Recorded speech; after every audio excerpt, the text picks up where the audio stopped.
देशभक्त live election की जो गहमा गहमी है और जो पॉलिटिक्स है वो तो हो ही रही है। लेकिन जैसे कि 70 साल की बात हमेशा होती रहती है, 70 साल में ऐसा भी नहीं देखने को मिलता है कि जिस तरीके से हमारे देश के साथ और हमारे देश का नाम उसके साथ जिस तरीके से मट्टी पलेत हो रहा है, ऑन अ डेली बेसिस हर दूसरे दिन आपको सुनाई देता है कि हमने किसी न किसी के साथ कलेश कर लिया है, कोई ना कोई इंटरनेशनल कॉन्डमनेशन इंडिया के तरफ आ रही है। आप चाहे जो भी बोल लो, यूपीए के टाइम पर बहुत सारी चीज़ें गलत हुई थी, चाहे वो परिवारवाद की बात हो, चाहे वो करप्शन की बात हो, लेकिन हमारे देश की इज्जत इस तरीके से नीलाम तो कम से कम नहीं होती थी। और अब जब देश के बारे में कोई क्रिटिसिज्म आ रहा है तो उसको हम हैंडल भी कर रहे हैं, डिप्लोमेसी का जवाब हम दे रहे हैं दादागिरी के साथ। ये नया न्यू एज इंडिया है ना, यहां हम घर में घुस के मारते हैं, तो डिप्लोमेसी में भी अगर कोई कुछ बोले तो हम उसे भी घुस कर मार देते हैं। डोमेस्टिक पॉलिटिक्स के लिए बहुत बढ़िया सेटअप है, क्योंकि मैं भी चाहता हूं कि कोई देश अगर हमारे बारे में टिप्पणी करे तो हम भी उसे एकदम बिना किसी हिचकिचाहट जवाब दे, हम भी उसके बारे में टिप्पणी कर दें। लेकिन हम यहां धमका ज्यादा रहे हैं, टिप्पणी कम कर रहे हैं। समझाता हूं कैसे। और इसीलिए जो सूत्र हमें बताते हैं, सूत्रों के अनुसार हमें तो यह पता चला है कि अब एक नया मिनिस्ट्री बनाया जा रहा है और इस मिनिस्ट्री को हेड करेंगे कोई ड्रामेटिक पर्सन ही हेड करेगा। और इस मिनिस्ट्री का नाम होगा मिनिस्ट्री ऑफ आउटरीच। ऑडियो आप खुद ही लगा लीजिए। नहीं, जब भी कोई नेगेटिव रिपोर्ट आएगा इंडिया के बारे में, नहीं, जब भी कोई क्रिटिसिज्म आएगा हमारे देश में कुछ गलत हो रहा है, नहीं, तो ये मिनिस्ट्री ऑफ आउटरीच होगा और मिनिस्ट्री ऑफ क्लैरिफिकेशन होगा कि जब भी कोई रिपोर्ट हमारे देश के बारे में आएगा, जब भी हमारे देश के बारे में कोई गलत बोलेगा, तो हम उसे सुनेंगे नहीं, हम सुनेंगे ही नहीं हम ऐसे रिपोर्ट, और हम उसको इमीडिएटली उसका खंडन भी करेंगे। तो मिनिस्ट्री ऑफ आउटरीच एंड खंडन आप इसका नाम रख सकते हैं। सुनने में आया है कि यह मिनिस्ट्री बहुत जल्दी बनेगा और मिनिस्ट्री ऑफ एक्सटर्नल अफेयर्स के आसपास ही मिला रहेगा।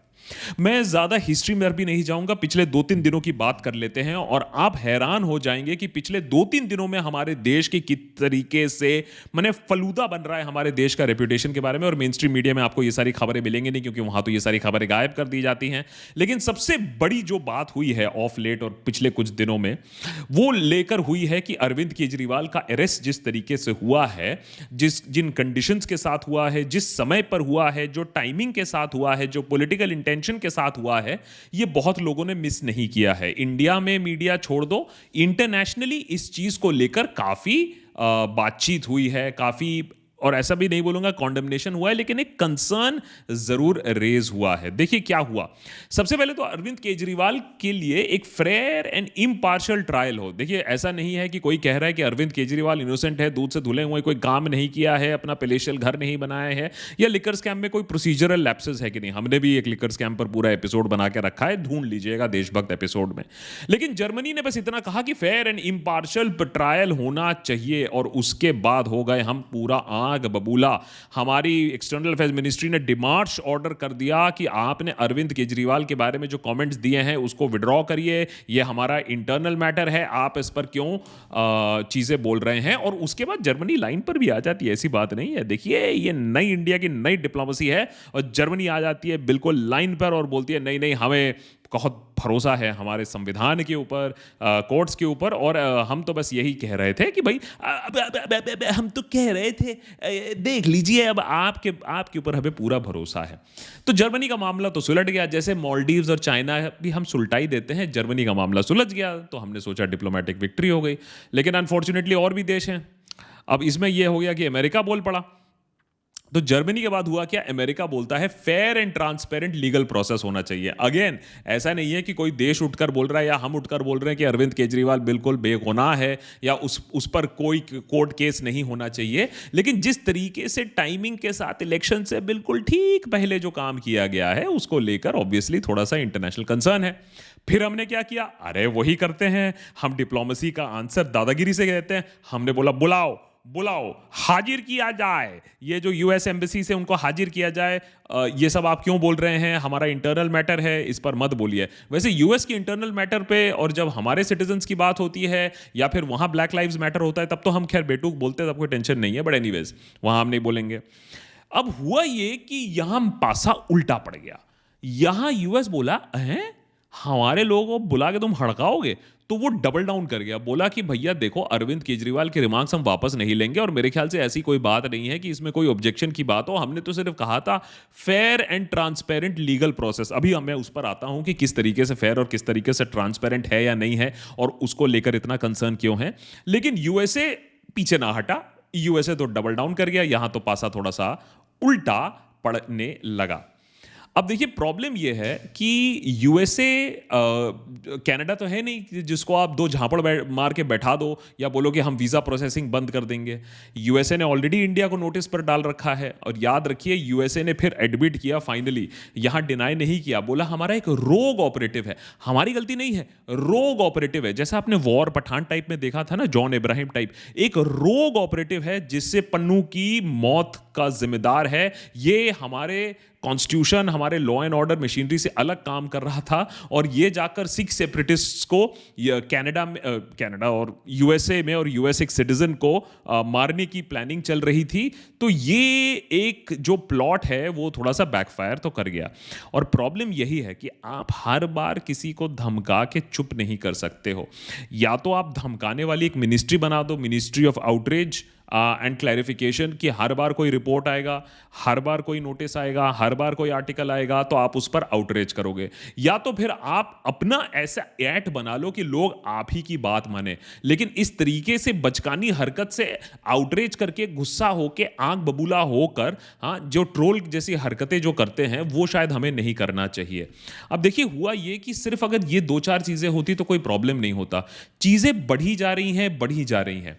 मणिपुर को लेकर हमने इतने एपिसोड्स बनाए हैं, मणिपुर को लेकर इतनी बातें हुई हैं, अगेन मेन स्ट्रीम मीडिया में चीजें गायब हैं। लेकिन इससे मतलब ये नहीं है कि पूरी दुनिया गोदी में बैठी हुई है या पूरी दुनिया अंधी हो चुकी है भक्ति में। दुनिया को मालूम है क्या हो रहा है। यूएन ने भी कमेंट्स दिए हैं मणिपुर के बारे में, जिसमें हमने फिर से बोला अनवारंटेड एंड मिसलीडिंग। तो आप बता दो भैया, मई में 1 साल हो जाएगा मणिपुर को बर्निंग, तो इसमें क्या यूएन के कमेंट भी ना करे, कमेंट करने पर भी आउटरीच करोगे? अच्छा चलो, वो कोई बात नहीं है। अब भाई ये खबर आई कि India top global list of internet shutdown for the 5th year. 5 साल हो गए भाई साहब, रिकॉर्ड पे रिकॉर्ड हम तोड़े जा रहे हैं और ग्लोबल इंटरनेट शटडाउन में हम नंबर 1 आ रहे हैं। अब जब ये सारी चीजें होती हैं, चाहे आपका पॉलिटिकल अरेस्ट हो, चाहे यूएपीए स्लैप कर देना हो, चाहे इंटरनेट शटडाउन कर देना हो, उससे क्या होगा? उससे तो यही इंप्रेशन जाएगा ना कि आपकी डेमोक्रेसी खतरे में है। लेकिन जब ये सारी चीजें बाहर आती हैं, न्यूट्रिशन क्राइसिस के बारे में, डेमोक्रेसी के बारे में, तब हम आग बबूला हो जाते हैं। India has the most zero food children eight 6.7 million, third highest prevalence amongst the Nations, जिनके बारे में ये सर्वे किया गया था। ये क्यों होता है कि ये वाली जो खबरें हैं, ऐसा क्यों नहीं होता है कि मेरे देश के बारे में जो कमियां हैं, जो देश में चीजें अच्छी होनी है, वो देश की मीडिया पब्लिश करे, वो देश से ही हमें पता चले? क्योंकि देश की मीडिया, देश के इंस्टीट्यूशंस तो हम पूरा खत्म कर चुके हैं, उनकी तो बोलने की कोई क्षमता रह नहीं गई है। तो जब बाहर से कोई बोलता है तब हम एकदम आग बबूला हो जाते हैं, फिर बोलते हैं ये कॉन्स्पिरेसी है, जॉर्ज सोरोस है। अरे जॉर्ज सोरोस की मदर सिस्टर, जॉर्ज सोरोस आया कहां से इस देश में? आपने जॉर्ज सोरोस को बोलने लायक क्यों छोड़ा? आप अपने देश में अगर एक ट्रांसपेरेंट सिस्टम रखते जहां सारा इंफॉर्मेशन, सारा डेटा बाहर आता, तो फिर ये प्रॉब्लम नहीं होती ना जॉर्ज सोरोस की। लेकिन ये जो बाहर इंटरनेशनल एजेंसीज बोल रही हैं, बाहर इंटरनेशनल कंट्रीज टिप्पणी कर रही हैं, वो क्यों कर रही हैं? वो इसलिए कर रही हैं क्योंकि आपने टिप्पणी करना, सवाल पूछना, वो तो आप भूल चुके हो। तो अब ये काम कर रहे हैं, अब जब ये काम कर रहे हैं तो हम आग बबूला हो जाते हैं। क्यों? Eminent scholars, authors voice alarm over undermining of democracy in India.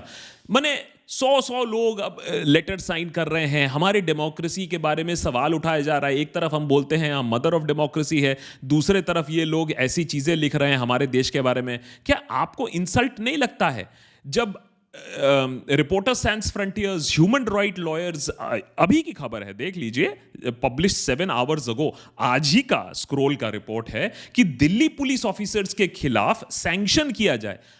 मैंने इतने सालों से मैंने पॉलिटिक्स फॉलो किया है, कभी मैंने ये नहीं देखा है कि कोई भी ऑर्गेनाइजेशन, और रिपोर्टर सैंस फ्रंटियर्स काफी रिस्पेक्टेड ऑर्गेनाइजेशन है, वो कह रहे हैं कि दिल्ली पुलिस के ऑफिसर्स के खिलाफ सैंक्शन किया जाए। क्या मैं इस बात से सहमत हूं? नहीं।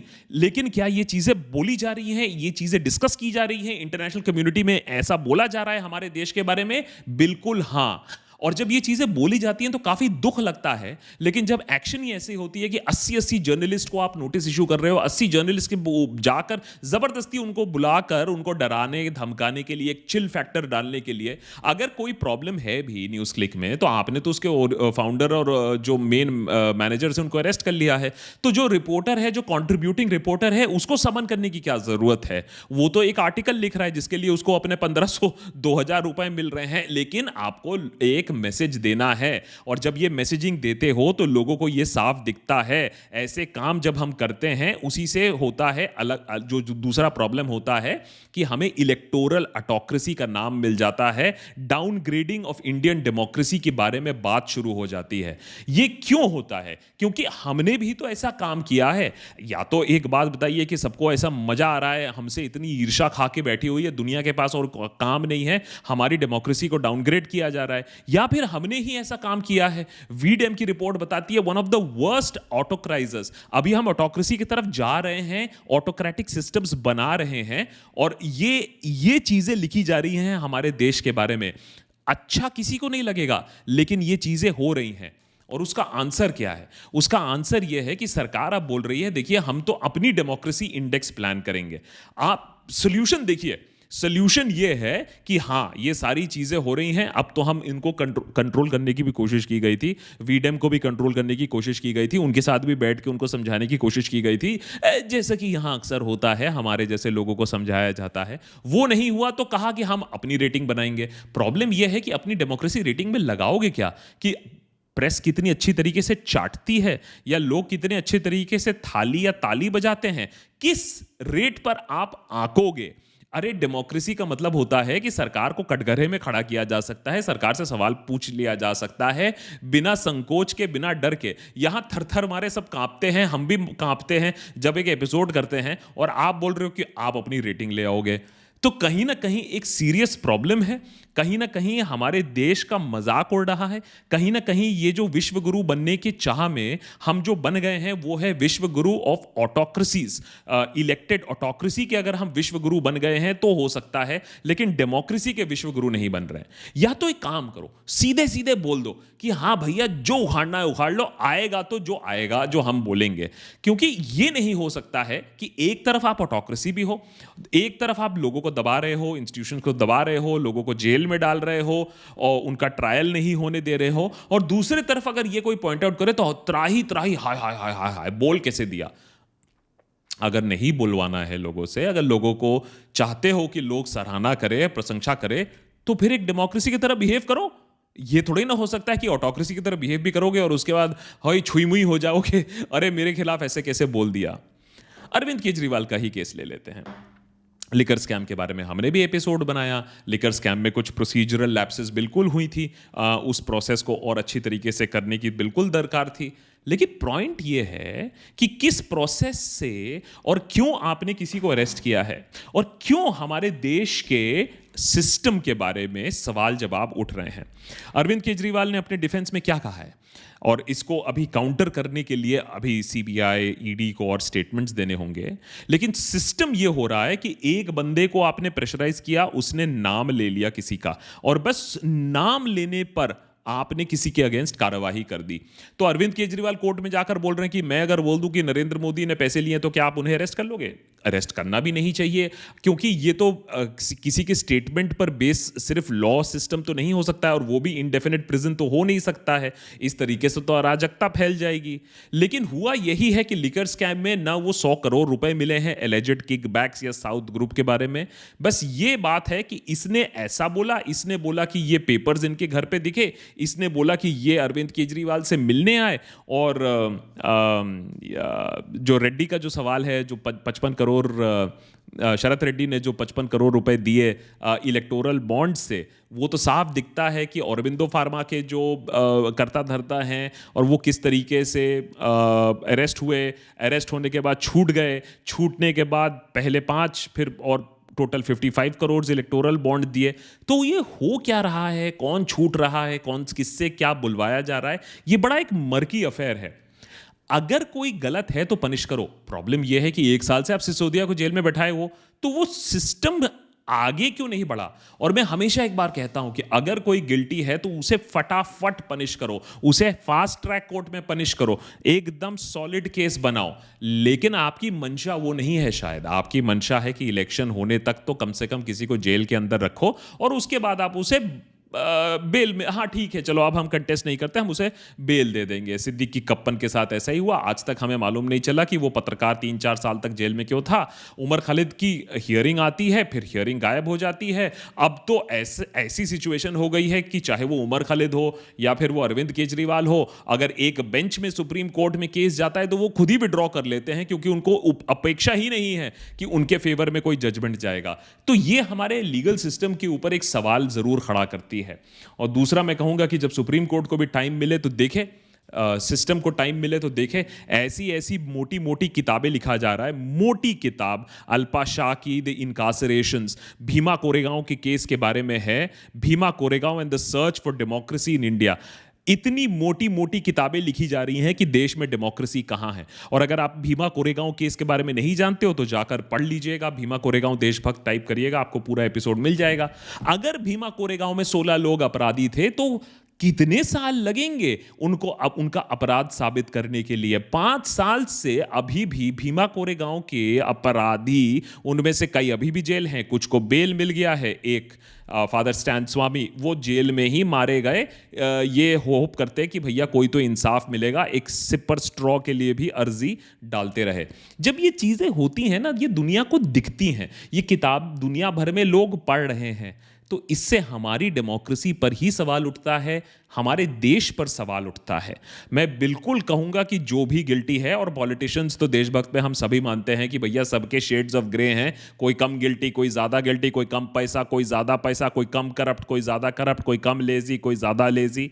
लेकिन पॉइंट यह है कि जिस तरीके से आज हम सिस्टम्स का उपयोग कर रहे हैं, जिस तरीके से और टाइमिंग से ईडी अपना काम कर रही है, और आज ही अखबार में एक और खबर जब छपी कि उद्धव ठाकरे की शिवसेना ने एक बंदे ने अपना नॉमिनेशन फाइल किया 9 बजे और 10 बजे ईडी का दस्तक आ गया। अरे भैया इतने टाइम पर तो पिज्ज़ा आपका डिलीवर नहीं होता है, ये पिज्ज़ा सर्विस बना के रखा है क्या कि नॉमिनेशन जैसे ही फाइल किया वैसे ही आपके यहाँ ईडी का नॉक आ गया? तो ये चीज़ें भी देखने की ज़रूरत है।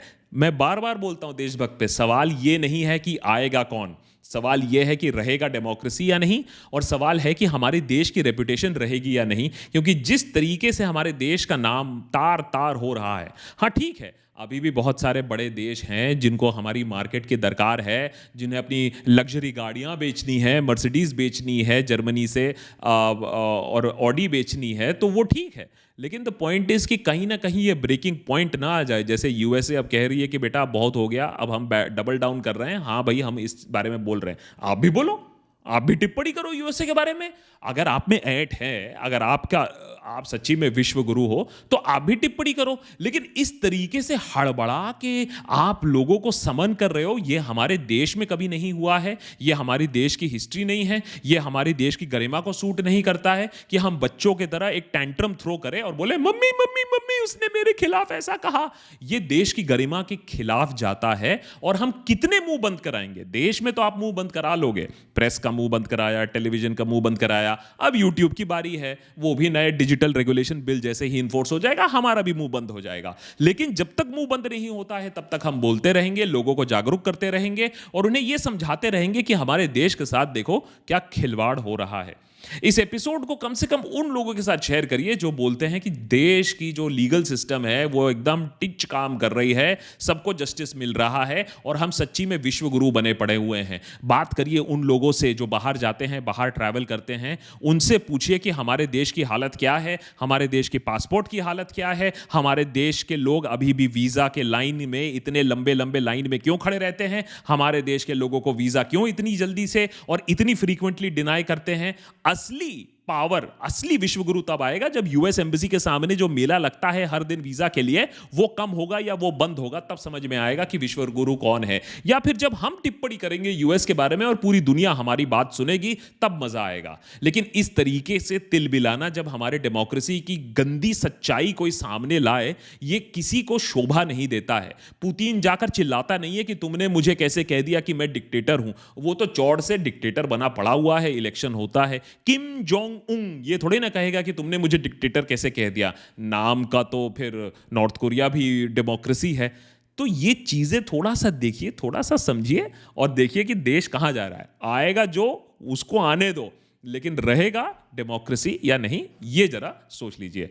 बाकी बातें होती रहेंगी देशभक्त पर।